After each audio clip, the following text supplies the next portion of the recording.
Welcome back to your channel life style of నిష్ఠ. ఎలా ఉన్నారంతా? బాగున్నారా? ఈరోజు నేను మీ ముందుకి ఒక చిన్ని నీతి కథతో వచ్చాను. మరి కథ విని ఎంజాయ్ చేస్తారని ఆశిస్తున్నారు. ఇక కథ విని ఎంజాయ్ చేసేయండి. అనగనగా ఒక అడవి ఉండేది. ఆ అడవిలో ఒక చెట్టు మీద ఒక కాకి నివసిస్తూ ఉండేది. ఆ కాకి చాలా గుడ్లు పెట్టింది. కానీ పాపం ఆ గుడ్లల్లో ఒక్క గుడ్డు మాత్రమే బిడ్డగా బయటకొచ్చింది. మిగతావన్నీ పగిలిపోయాయి. అందుకని ఆ కాకికి ఆ బిడ్డ మీద అపారమైన ప్రేమ. అందుకని ఆ బిడ్డని చాలా ముద్దుగా చూసుకునేది. ఆహారం కూడా తనే తెచ్చిపెట్టేది. కనీసం ఆ బిడ్డకి ఎగరడం కూడా నేర్పించలేదు. ఇలా జరుగుతూ ఉంటే పాపం ఏమైందంటే ఒకసారి ఆ కాకికి రెక్కకి దెబ్బ తగిలింది. అంతే, తను ఎగరలేకపోయింది. అది గూటికొచ్చి తన బిడ్డకి చెప్పింది, నేను ఎగరలేకపోతున్నాను, నువ్వు వెళ్ళి ఆహారం తీసుకురా అని చెప్పింది. అప్పుడు ఆ పిల్ల కాకి ఏమందో తెలుసా?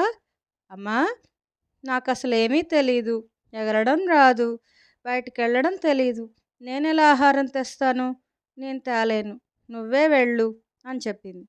ఇంకా ఆ కాకి ఏం చేసేది లేక తనే వెళ్ళి కష్టపడి ఆహారం తీసుకొచ్చింది. ఇదంతా పక్క గూట్లో ఉండే ఇంకో కాకి గమనిస్తూ ఉంది. చూసావా, నువ్వు నీ బిడ్డని ఇంత ముద్దుగా పెంచావు, అందుకని ఇప్పుడు అవసరానికి కూడా నీ బిడ్డ పనికి రాకుండా నువ్వే కష్టపడాల్సి వస్తోంది. మరి దీనికి నేను ఒక ఉపాయం చెప్పనా అంది. చెప్పు, ఖచ్చితంగా వింటాను అన్నది. అయితే నీ బిడ్డ మారేటట్టుగా నేను ప్రయత్నం చేస్తాను, నువ్వు దానికి సహకరించాలి అంది. సరే అని చెప్పింది. అప్పుడు ఈ కాకి వెళ్ళి తన బిడ్డలతో చెప్పింది, ఈరోజు మీరెవ్వరూ ఆహారానికి వెళ్ళొద్దు, నేనే ఆహారం తీసుకొచ్చి మీ అందరికీ పెడతాను అంది. అప్పుడు ఆ కాకి బిడ్డలు ఏమన్నాయో తెలుసా?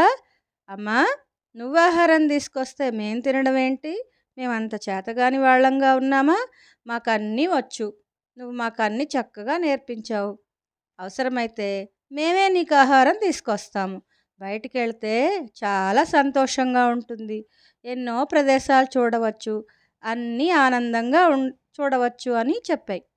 ఈ మాటలన్నీ ఈ పిల్లకాకి వినేటట్లుగా మాట్లాడారు. అప్పుడు ఈ పిల్లకాకి కూడా అవునా, బయటికి వెళ్తే సంతోషంగా ఉంటుందా, మన ఆహారం మనమే తెచ్చుకుంటే బాగుంటుందా అని ఆలోచన వచ్చి ఆ పిల్లకాకులతో నేను కూడా మీతో వస్తాను అని చెప్పింది. అట్లా ఆ పిల్లకాకులతో కలిసి ఎగరడం, ఆహారం సంపాదించడం నేర్చుకుంది. అలా వెళ్ళేసరికి దానికి చాలా సంతోషంగా అనిపించింది. ఇన్ని రోజులు ఇంట్లో ఉన్నందుకు బాధగా కూడా అనిపించింది. అప్పుడు తన ఆహారం తెచ్చుకోవడమే కాకుండా వాళ్ళ అమ్మకు కూడా తనే ఆహారం తీసుకొచ్చింది. అప్పుడు ఈ కాకి ఆ పక్క గూట్లో ఉండే కాకికి కృతజ్ఞతలు చెప్పుకుంది. అలా ముద్దుగా పెంచినందుకే ఇలా తయారైంది.